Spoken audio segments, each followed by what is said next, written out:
Salut les amis! Aujourd'hui, j'avais le goût de vous faire une vidéo dehors, une vidéo en mouvement. J'avais le goût qu'on parle d'action. Alors cette vidéo, elle fait un petit peu la suite à celle qu'on a vue la dernière fois par rapport au dragon et à ces pensées, ces émotions qui nous maintiennent arrêtés. Ces choses sont à l'intérieur de nous qu'on refuse peut-être de regarder et qui du coup nous ralentissent. Je sais pas où vous en êtes dans votre vie en ce moment.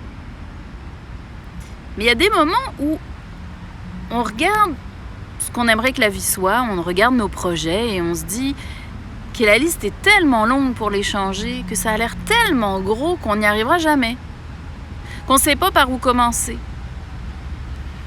Alors peut-être qu'il y a un côté un peu post-enfermement où on se dit finalement je suis quand même bien chez moi, ça va, c'est confortable. C'est pas parfait mais c'est confortable. Mais qu'est-ce qu'on fait pour sortir de ce mode-là, de cette léthargie-là et de cet immobilisme-là et bouger, avancer vers ce qui va être vraiment meilleur, vraiment plus nourrissant? Pour répondre à cette question, je vais vous parler de l'œil humain. Ouais, celui-là, là. Pourquoi de l'œil humain? Parce que l'œil humain, il est fait pour repérer rapidement dans un paysage ce qui ne fonctionne pas. Il est fait pour voir rapidement, une chose qui bouge, un animal là-bas, une voiture, peu importe. Il n'est pas fait pour voir 100% de tout d'un coup. Il n'est pas capable, il n'est pas fait pour ça. Les gens qui font de la lecture rapide le savent. Parce que quand l'œil humain est devant un texte, plein de petites lettres, c'est épuisant pour lui. Il ne sait pas exactement où se fixer. Il a besoin d'un point d'ancrage.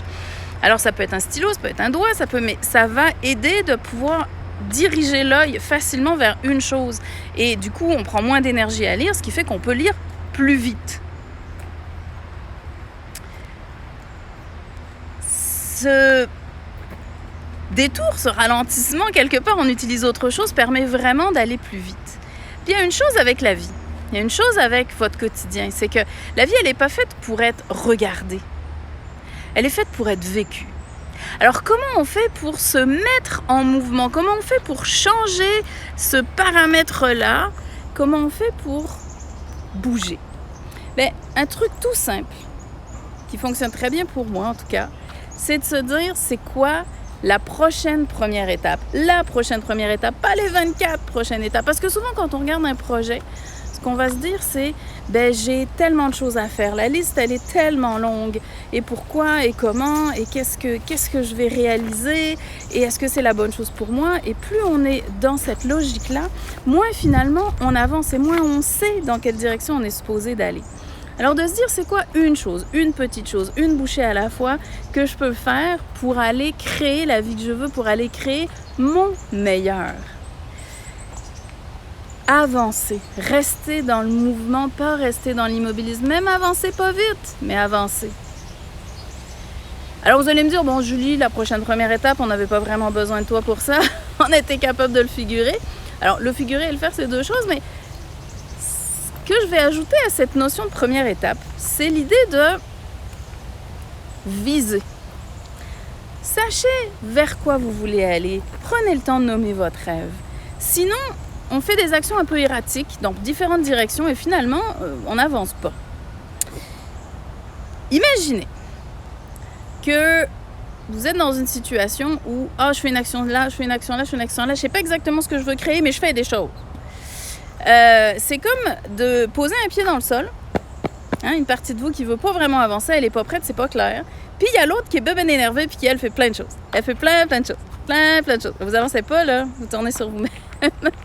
C'est un exemple un peu niaiseux, mais je le trouve aidant. Et moi, ça m'arrive de me trouver dans des situations dans la vie où je me dis, en ce moment, là, je fais du surplace en titi. Fait que c'est quoi la prochaine première étape vers mon rêve, vers mon projet, vers la formation que je veux créer, vers la manière dont je veux travailler, l'endroit où je veux travailler. Qu'est-ce que je fais pour que ça bouge? Alors, c'est ça que je vous donne comme petit défi pour la prochaine semaine. Faites des choses pour que ça bouge. Laissez-moi savoir qu'est-ce que vous avez envie qui bouge dans vos vies. Je serais vraiment curieuse que vous me partagiez qu'est-ce que vous voulez qui bouge dans vos vies. Puis, une dernière chose sur la prochaine première étape, c'est la dopamine.